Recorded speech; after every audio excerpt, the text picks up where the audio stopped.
Bonjour à tous et bienvenue pour cette petite nouvelle vidéo. Donc c'est une petite vidéo rapide, hein, enfin j'espère.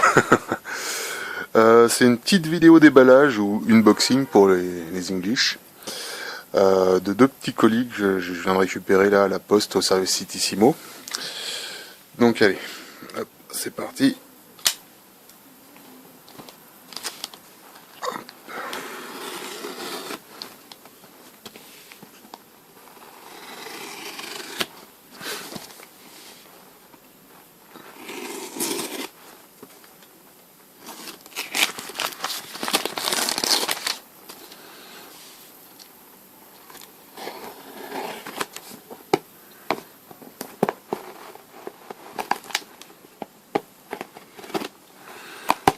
Alors j'essaye de pas trop enfoncer le couteau parce que ça m'est déjà arrivé en ouvrant un colis trop rapidement de couper un des articles à l'intérieur, ce qui a été un peu dommage.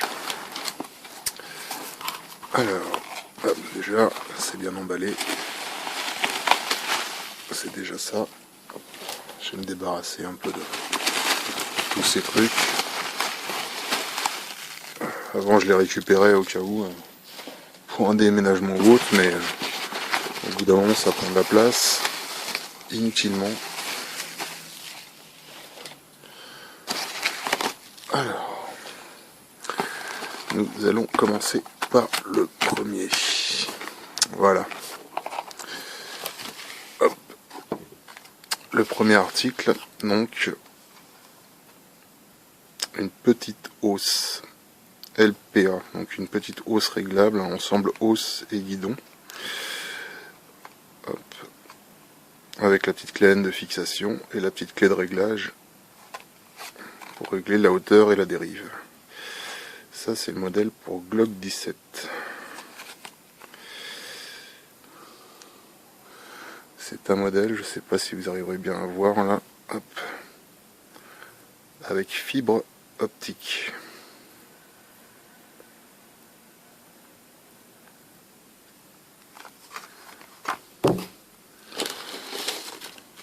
Et ensuite, nous avons le deuxième, donc toujours dans le même système, hein, LPA, hausse réglable et guidon.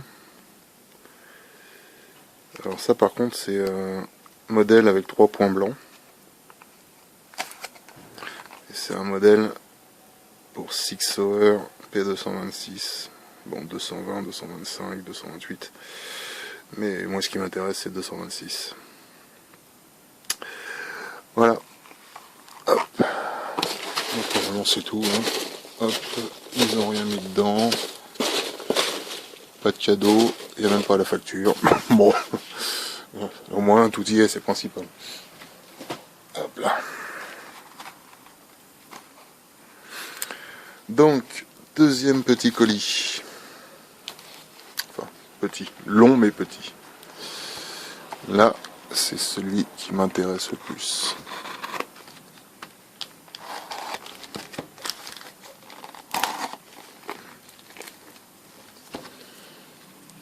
Pareil, je fais attention en me déballant, ne pas trop abîmer.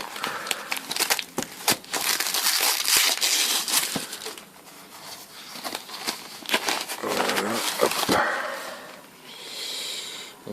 Pareil, hein, pas de cadeau, pas de facture. Bon, c'est pas grave. On peut toujours l'imprimer sur les sites internet. Donc là, voilà. Dark River Knife. C'est le modèle hop, Bravo 1.5 en acier S35VN Green Canva Micarta. Ça, c'est ce que j'attends avec impatience. J'ai déjà un modèle de chez eux. Ah, un petit papier. Nous vous remercions pour votre commande et espérons que celle-ci vous donnera entière satisfaction. Si vous rencontrez le moindre souci, n'hésitez pas à nous contacter par mail. Vous pouvez également nous retrouver sur notre site, donc thebestknife.ue. Nous restons à votre entière disposition, bien cordialement, pardon, Florence et Didier Vuitton. Donc c'est un couteau qui n'était pas référencé sur leur site à la base. Donc j'avais commandé un autre couteau qui n'avait plus en stock et qui devait commander. Donc je leur ai envoyé un mail en disant bah, si vous devez en commander un, je préférais un modèle.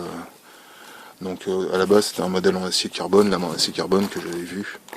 Je leur ai dit je préférais un modèle en acier inoxydable. Et donc voilà, donc ils sont renseignés auprès du fournisseur et se sont arrangés pour m'avoir ce modèle-là. Donc là on constate donc que l'étui, chez Barkriver les étuis sont particulièrement bien faits.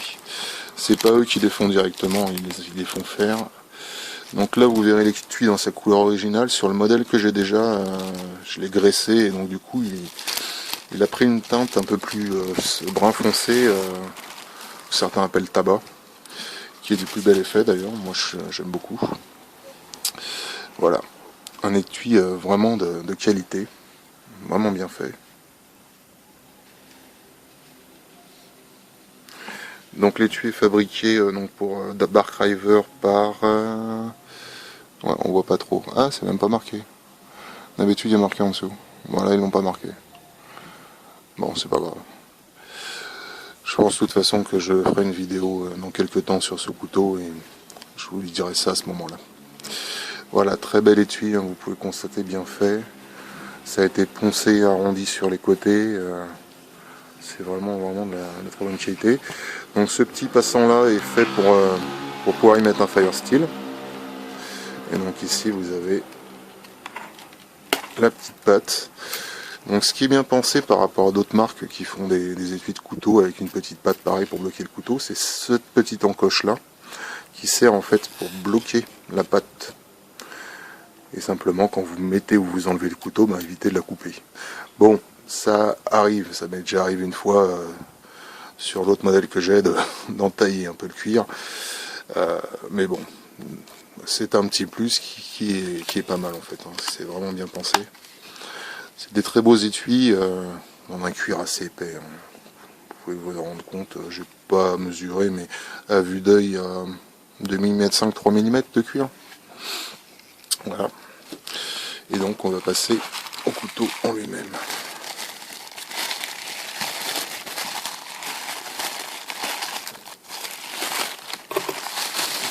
Je vais enlever le carton, ça va être plus simple. Hop, la boîte, il n'y a plus rien dedans de toute façon.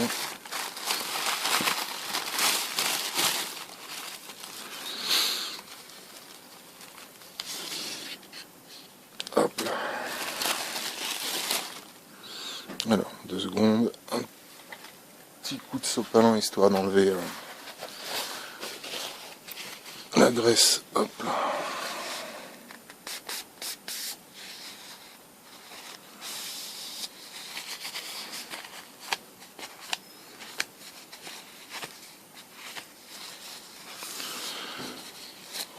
Voilà, c'est vraiment magnifique.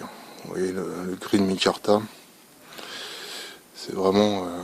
ils ont une qualité de finition et tout ça qui est vraiment impressionnante. Enfin, impressionnante. C'est vraiment des très belles lames, quoi. Alors j'ai bien aimé sur ce modèle là, c'est ce petit rajout là en fait. Il y a déjà un trou pour passer un cordon, une paracorde, une chose comme ça, mais ils ont rajouté ce petit là qui est peut-être plus pratique. Vous voyez un peu le manche bombé. Et le green micarta, alors sur l'autre modèle que j'ai c'est en noir micarta qui était très joli, mais le green micarta j'ai voulu changer un peu et est vraiment très beau. Et donc voilà, donc un superbe tranchant convexe.